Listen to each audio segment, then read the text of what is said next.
Welcome to the SaaS Backwards Podcast, where we reverse engineer the success of fast-growing SaaS firms and explore strategies CMOs and CEOs are using to drive their businesses forward.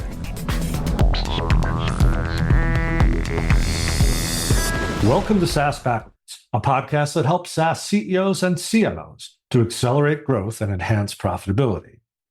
Our guest today is Vinay Bhagat, founder and CEO of TrustRadius, a customer voice platform which helps professionals research B2B technology products and services and helps vendors accelerate demand and sales and deliver stronger products.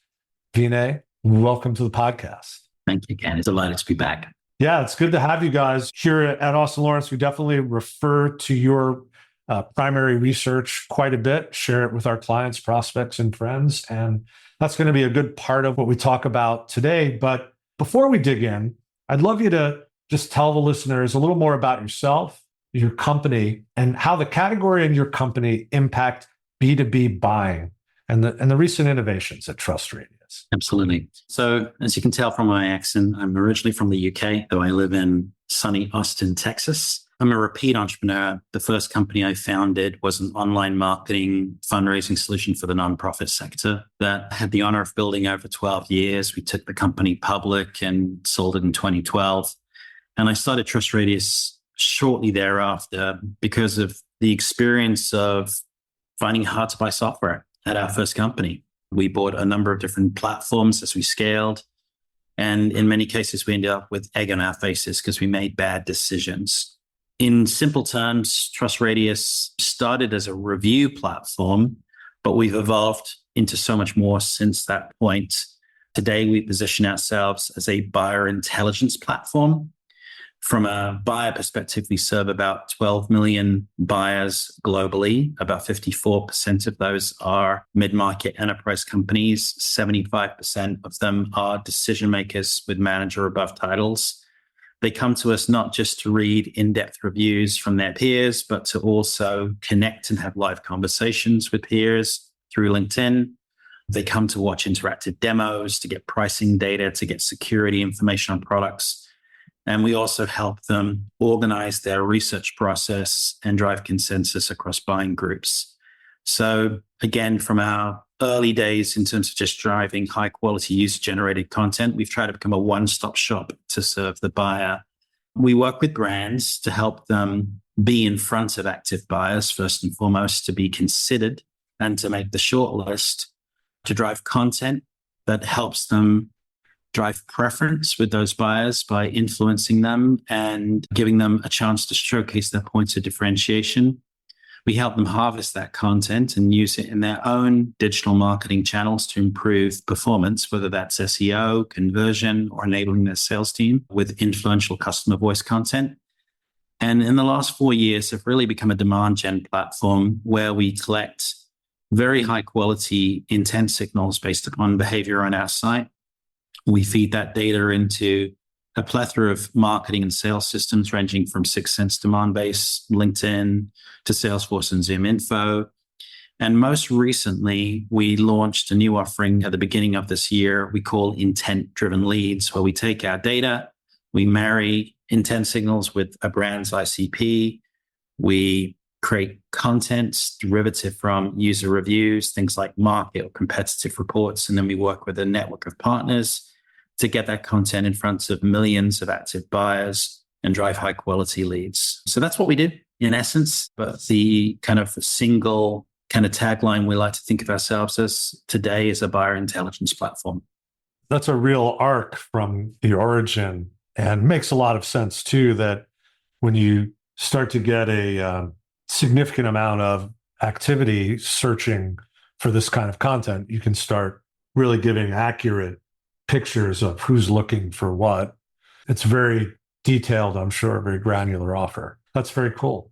Tell me, what is the category moving in this direction, or are you moving to a new place? Because there's 3 or 4 leading review platforms for technology products. So it's a mix. I think the leading quote unquote couple of review sites have certainly diversified what they do for buyers beyond reviews to add demos and pricing and so forth. Not all sites do that, but certainly a couple of the leading, us and one other player, has sort of diversified our content offerings for the buyers. In terms of what we're doing for brands, I think what we're doing is actually now unique. A number of sites do track intent signals, but actually taking it a step further to generate high quality leads at scale is something that's new and novel. Just to give you an example, Cisco is one of the brands that's been working with us. And in the first 2 weeks of engaging with them, we were able to drive 4,000 high qualified leads for one of their product lines. So it really is taking what we do with intent signals and what we have captured in terms of authentic customer voice content and dramatically amplifying the scale of what we're able to do for brands based upon kind of this new program that we've been able to put in place. And that's unique and novel in the market. Before we started our episode recording, I told you that my perception is not enough of our clients are using services like yours. Do you have an idea of what the penetration is of your category into leading B2B tech vendors, software, hardware vendors? I mean, there are certainly plenty of brands who publish reviews on third-party sites. So probably half the market has some kind of review presence. But there's a great deal of distance between having a basic review presence and being strategic about taking that content and using it in your own channels to drive SEO and conversion, and using data and the demand offerings that are possible from these types of platforms. Much, much smaller minority of companies, probably 5%, are doing effective things with data or effective things with user-generated content in their own channels. Yeah, so there's a lot of greenfield here for marketers to differentiate and drive demand. Let's turn our attention to, I think this is the 8th year that Trust Radius has done its Buying Disconnect report. And you've called it the year of the brand crisis. And I want you to sort of tell people how you arrived at that conclusion and title for the report. Yeah, I think it's really two things. We're seeing many companies in a challenging economic environment back off from brand spending in aggregate. So the survey has about 200 responses from brands and 2,000 responses from tech buyers. But on average, across the brands, they're spending about 38% of total marketing on brand and 53% on demand. It's understandable why they do that. Demand generation has a shorter time to clear ROI, and brand may be less measurable than classic demand gen. But the other thing that we see, though, is that buyers make decisions based upon who they are familiar with. There's actually a report from 6 Sense that I think suggested that 83% of people buy predicated off a shortlist. In our own data, we found that 78% of buyers are selecting products that they've heard before their research process was started. For enterprise companies, it was 86%. Of those companies that do create shortlists, 71% of people are going with the first choice on their shortlist. So the simple reality is that buyers are taking the short circuit approach of familiarity. Prior experience ranks as a huge source of influence, but brand recognition clearly is influencing who makes the shortlist and who ultimately gets selected. And so knowing that, and how important shortlists are and how important making the shortlist is and being number one on the shortlist, and then marrying that with the fact that brand investments are decreasing, there's where the disconnect lies. I think it's really interesting. For a similar amount of time, longitudinally, LinkedIn and Edelman have done a value of thought leadership research project. And those findings also are pretty conclusive. I mean, the C-suite responds very strongly to thought leadership. And they're not always activating the decision process, but they're certainly often approving it. And they can push a solution onto a short list. I think it's really interesting that our tech marketing community they've been able to be pushed off the investment in brand and thought leadership. And I'm just sort of wondering, is it just financial pressure that's driving that investment mix? I think it's the measurability and the cycle time to be able to direct a linear relationship between brand and demand. But I think in the consumer space, we've seen plenty of either positive or negative examples when people have invested in brand or de-invested in brand. I think it was the CMO or the SVP of marketing of HubSpot who recently shared a story of Nike, who made a de-investment in brand and saw a direct negative hit from that. Conversely, a very familiar story to all of us is Airbnb, and just the power of the brand they built allowed them to spend less on performance marketing. When I think of brand, it isn't just thought leadership. I think voice of customer is an incredibly important facet of brand marketing. I'm biased. We activate customers all the time. But I think as a buyer, there are two things that matter. One is a brand visible? Am I seeing it? Am I hearing it?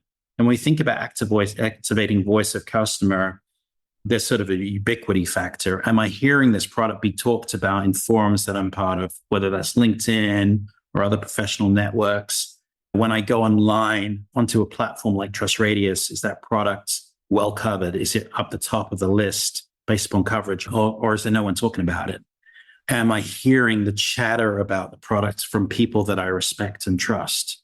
And then the second thing is, beyond the visibility, it's the credence factor, right? When, again, credible people are talking about a product and those are people I can relate to, and they're saying something substantive, like this product's an essential part of my stack, or it's a game changer, or it transformed how I operated, that's huge. You may not be ready to buy, but you're starting to have that seed of an idea germinate in your head because you're hearing about that product repetitively from your peer group.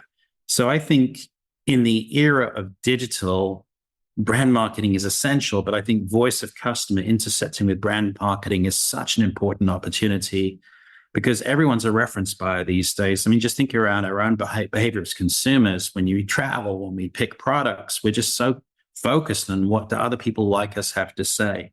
I think that's just an enormous opportunity that hasn't really fully been tapped by marketers today, is fully activating the voice of customer and harnessing that customer ubiquitously across digital channels. So I love this notion of ubiquity, like brand ubiquity. I think maybe that's something we can start to measure in some ways. We're certainly looking at alternative KPIs for today's world. Like in demand gen, we're now talking to our customers and prospects about meaningful conversations. We're not trying to make MQLs. We're not trying to make SQLs.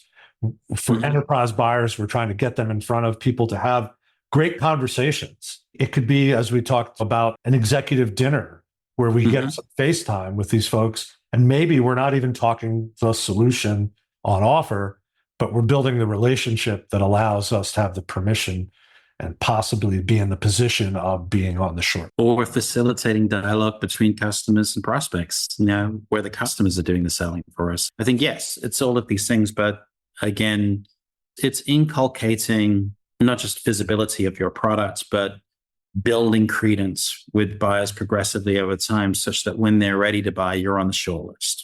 That makes a lot of sense. And I appreciate that broader perspective on this ubiquity. Brand marketers, we all come at it with different points of view, but I think that's a nice way to think about it. Like, am I being expansive in my thinking when I talk about my brand investments? So thanks for that. How does that marry into the idea that you brought into the report of brand-led growth? We've touched on it a couple of ways here where it's harder to measure, yet at the same time, we know it matters. Do you think there's like a real movement behind brand-led as a growth motion? Or is this something we're talking about as marketing activists? I think there's increasing comprehension amongst strong CMOs that these two things are inseparable. Keith Pierce, the former CMO of Genesis, is on our customer advisory board. He talks about brand gen, right? So it's really the merger of brand marketing with demand generation. I think there are increasingly compelling attribution tools that allow us to look holistically across the customer journey and don't just look at first touch or last touch attribution, but look at the composite effect of the touch points that we have with a prospective customer. It's not my personal area of expertise, but I know there's a lot of great work going on in that area. So I think just to simplify things, again, the power of the shortlist and the power of preference, right? When such a high proportion of prospects are building shortlists and such a high proportion of people are selecting based upon brand recognition and prior experience, I think it's only logical to think about the influence of brand on demand generation. And then the question becomes, how do you orchestrate it in a way that's economic? And how do you orchestrate it in a way that's somewhat measurable as well? I want to shift the conversation a little bit to get sort of your perceptions of things that are going on in the market. You speak with a lot of SaaS leaders, and as such, I feel like you have a finger on the pulse.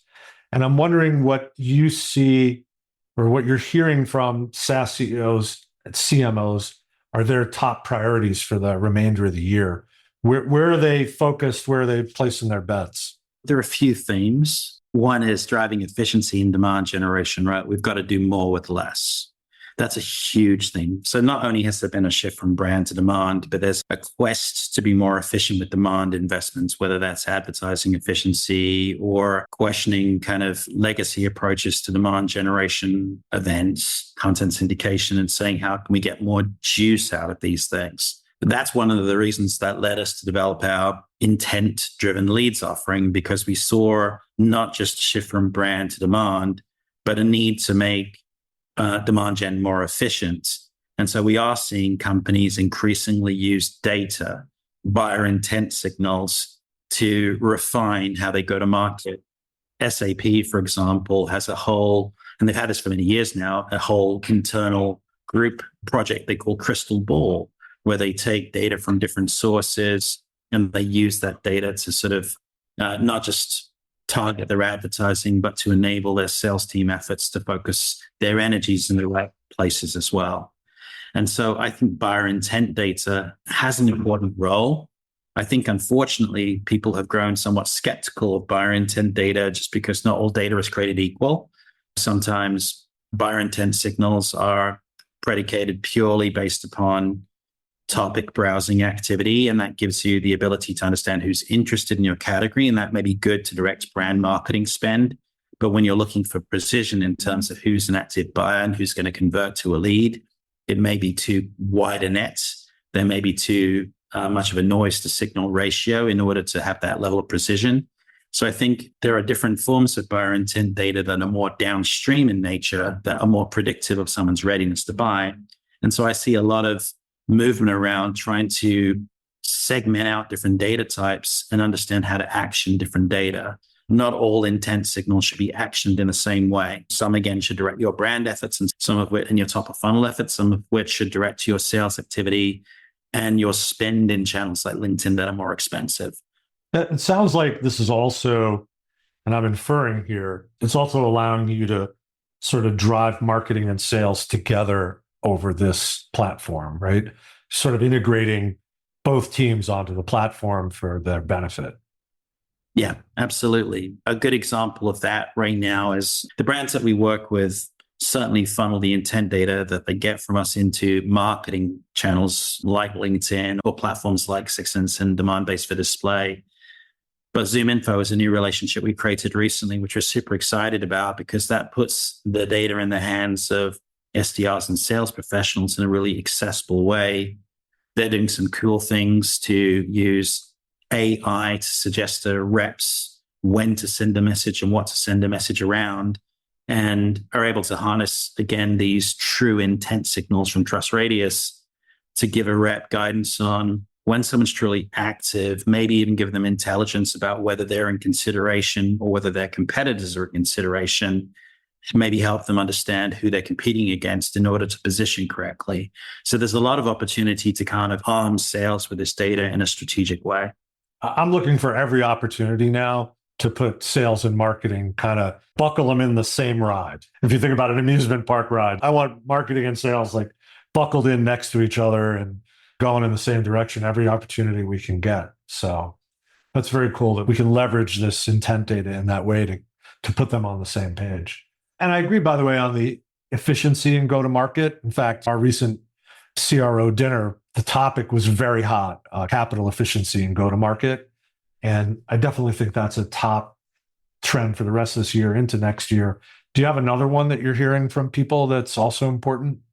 Yeah, getting more out of the install base, improving net revenue retention. So marketing has a role to play in customer retention to drive activation and adoption. And we've seen progressive companies like Adobe have a full kind of team focused on retention marketing, where it isn't just about motivating someone to renew, it's actually motivating feature adoption because they figured out which features of their product are essential to get people to adopt to drive stickiness. A lot of companies have created product portfolios where there's expansion potential, cross-sell potential. Increasingly, there's a move from traditional SaaS pricing to usage-based pricing, products like Snowflake that are usage-based. And so getting more adoption from the install base is critical to drive revenue. The best tech companies have net retention rates well north of 100%. There's the goal, right? So it's faster to grow when your install base is naturally held. If you have 110, 115% NRR, then getting to 30, 40% growth is easy because your install base is carrying you a certain part of the way. And so there's an acute focus around how can marketing support adoption, gross retention, and expansion as well. And again, buyer intent can help you do that, where intent signals could not just be predictive of a new prospect, but they could be predictive of a churn risk. If an active customer is now starting to shop for competitive solutions, that's a warning sign. Conversely, if you are a multi-product company and someone's working with you in one product category and you have a product to sell them in a different category, it's helpful to have those signals to understand when someone's shopping in a new category. You may not be in consideration right now, but you have a product to offer them. So data can help you with retention and cross-sell. And of course, customer voice can help you with those things as well. If a customer is not as well adopted, but they can see examples of what highly adopted customers are able to achieve, that can help with retention. So the focus on NRR is something that every CEO should be thinking about. Of course, every CRO and CMO too. I'm sort of a student of the SaaS business model, and I think it creates, if you as an operator are really smart about your business model, there's a lot of opportunity to tune up growth within your base, within your organization, and look at all the levers that are really available to you, whether it's price, package, changing to the product, right? Changes to the product probably come out of intent data as well. If you see a lot of search in a category that you're in, but you don't have that capability that people are looking for, that could be great feedback as well. So I think being a student of the business model is sort of my thought the remainder of the year.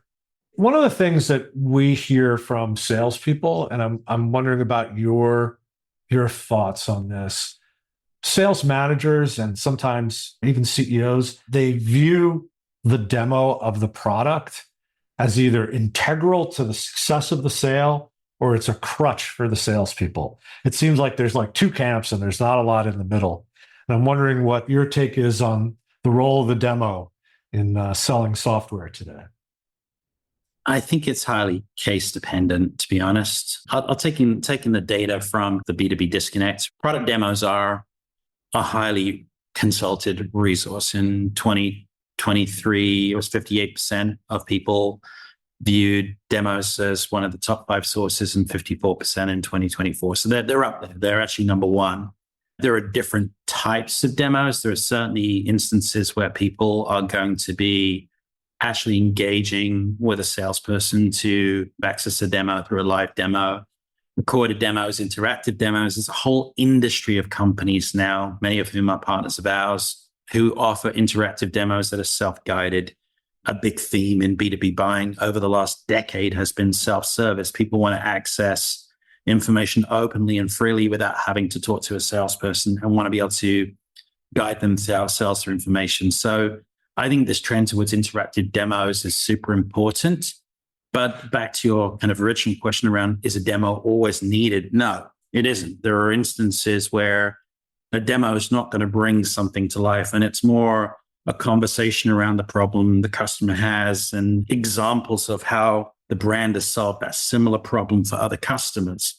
If I think about our intent-driven leads offering, there's nothing really to demo, right? We can visually show people a schematic of how we do it, but is that really interesting? What's interesting is what are the outcomes and what is the audience that can be marshaled and what is the calculus, say, in terms of the number of leads that can be generated and the likely conversion rate of those leads because of their quality, and what's the mix of the titles and the alignment with your ICP. That's analysis that has nothing to do with the demo. So I think it really is case dependent on what's most, I think we need to always ask the question, what does the buyer need to see to feel confidence in making a decision? Sometimes the touching and feeling of a product is essential. That's why even free trials remain important for certain products. And sometimes it isn't. I agree with what you said. I feel like we should be trying to get our prospects as ready as possible before they're talking to a salesperson, right? So we arm them with as much information as we can so that the expensive sales resources allocated to people that are making themselves ready. And a thing we haven't talked about is that the demographic hump of buyers is changing, and the 28 to 42, 45-year-old buyer is a digital native or almost digital native buyer, and their behavior that you sort of described earlier, they're consulting their peers. Well, they're doing that on things like Pavilion, right? They're invisible to us unless we're sponsoring a Pavilion event. Yeah. Or they're on some other Slack community, and they are looking at the user-generated content on sites like yours. And that's the behavior. We're about to take a 2-week trip to Italy, and that's what we're doing, right? We're on Facebook groups about Italy, and we're on TripAdvisor reading reviews of different opportunities. And to think that behavior isn't happening elsewhere is... And LinkedIn remains an important channel. That's why we've really invested in our partnership with LinkedIn over the last year. They've built something called a products and services marketplace with a few thousand products on it. We're providing all the product data for now thousands of products on that marketplace. And then we've also stepped up how we enable a reviewer on TrustRadius to share their review on LinkedIn. There are 1 billion people on LinkedIn, and everyone's got these sort of networks. The way the algorithm works is that when someone shares on LinkedIn, it isn't just sharing to the people you know, it's sharing to people who might have interest, maybe have the same persona as you as well. And so it's a phenomenal channel to actually get that grassroots word of mouth out there. Again, the niche networks like Pavilion are awesome. That's why we partnered with them on our B2B Disconnect. But I also think LinkedIn is a great way to reach people en masse through these kind of word of mouth techniques. I want to pick up one thing you said, wasn't in our prep, but I have to ask you. So you had said, you get a huge amount of your traffic from organic. And organic is a real challenge for a lot of brands. Yeah. Can you sort of touch on things you think these sort of mid-tier companies, like IBM or SAP, Oracle, these folks are going to get a gigantic amount of traffic almost no matter what happens. Yeah. If you're a $100 million software company, you're in a different situation. And do you have some thoughts on how they can generate much more organic traffic to their content and properties? Yeah, absolutely. Build once, use everywhere is the theme. So we work with a company that actually serves a number of verticals, including manufacturing, called ECI, and a lot of their end customers are SMBs as well as mid-market companies. And I was just meeting with their CMO earlier today, and the strategy that they're kind of enacting is building a high-quality user-generated content presence on TrustRadius, because in categories like ERP, where they're up against bigger brands like Epicor, et cetera, they get in consideration when they're up against them, when their name is up in the same list that those other products that have bigger brands are being considered. And then B, they take the content from TrustRadius, it's cut into sound bites, and they feed it dynamically into their own digital pages. That content then gets crawled by search engines, notably Google, and that content is now helping them appear in the Gemini AI search results that are appearing at the top of the page. There's obviously been a lot of change in how Google is presenting content. Their AI summaries are now occupying more of the page, and traditional organic rankings are lower. So it's important to try and figure out how to be more prevalent in those AI summaries. And then B, we're helping them actually rank for key words themselves, because the content that's in the widget is keyword rich. And so oftentimes those web pages are now ranking for 100 to 200 more terms than they did before. And then the yield on the traffic is also higher because the widget helps with conversion and engagement, where people are spending 30% more time on their site. And if it's on a conversion-oriented page, they're converting at 30% higher. So it's not just about getting more organic traffic, it's about getting a better yield on that traffic.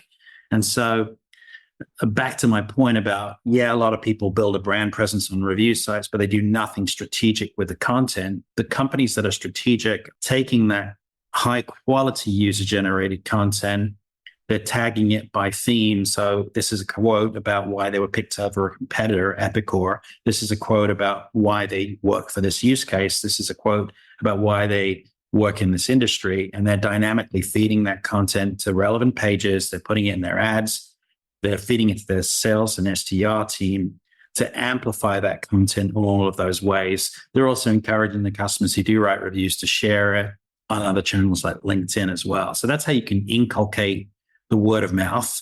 And again, if you're going to make the effort to build the content, use it multiple times, cut it up and repurpose and reuse it. So that's what I see as the opportunity. I also think video plays an important role as well. It isn't just written text. There are people who'd rather consume content through watching something than reading something. And so that's sort of an area that we've been sort of experimenting with as well. Hey, I think that's a great place to land our episode today. You're one of these guys, I could talk to you for an hour or more, but we only get about 30 minutes an episode. But if people were inspired by the conversation and want to reach out to you, what's the best way for them to be in touch? Feel free to email me, Vinay, Vinay at trustradius.com. I'm on LinkedIn 10 times a day. So that's an easy place to connect with me too. Those are the two best channels. Where can people download the 2024 report? It's certainly available on our website and I think through Pavilion. But if you just Google B2B Disconnect 2024, you'll probably see a bunch of places where you can download it. That's actually what I did just before this call because I needed to retrieve a copy of it. Well, thanks for that. And if people want to reach me, I'm on LinkedIn/in/Ken Lempit. My demand generation agency for SaaS is Austin Lawrence. We're at austinlawrence.com. And if you haven't subscribed to the podcast yet, please do so. SaaS Backwards is available pretty much wherever podcasts are distributed. Vinay, thanks so much for being here on SaaS Backwards. Thank you, Ken. It was a pleasure as always. Thanks for listening to the SaaS Backwards podcast, brought to you by Austin Lawrence Group. We're a growth marketing agency that helps SaaS firms reduce churn, accelerate sales, and generate demand. Learn more about us at www.austinlawrence.com. You can email Ken Lempit at kl@austinlawrence.com about any SaaS marketing or customer retention subject. We hope you'll subscribe, and thanks again for listening.